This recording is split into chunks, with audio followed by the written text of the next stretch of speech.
巴浪鱼在福建可谓是家喻户晓，俗称海洋里行走的氨基酸，对刚长身体的孩子多吃一些特别的好。巴浪鱼身上是有鱼鳞的，特别是尾巴的这个地方有一排很整齐的鱼鳞。咱们今天来做福建远海渔民很常见的一种做法，原汁原味，朋友们，你只要有泡方便面的技术就能搞定这道菜。现在来开始处理鱼，咱们用剪刀从鱼鳃的这个地方进行剪断，然后用筷子直接插入鱼肚，再给它转上3到5圈，整个内脏就出来啦。在这里要特别的说明一点，朋友们，今天的这个做法，鱼不需要去鱼鳞，处理清洗干净即可。因为在我们这儿还有很多人甚至不去内脏，直接整条来做的，因为有一部分人很喜欢吃里面的鱼干。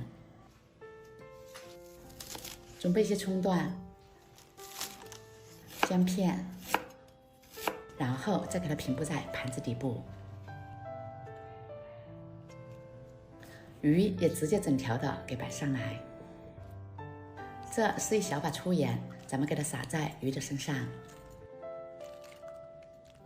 锅里水开了以后，再入锅给蒸上10分钟左右，因为巴浪鱼鱼肉挺厚的。已经蒸好啦，是不是非常的简单？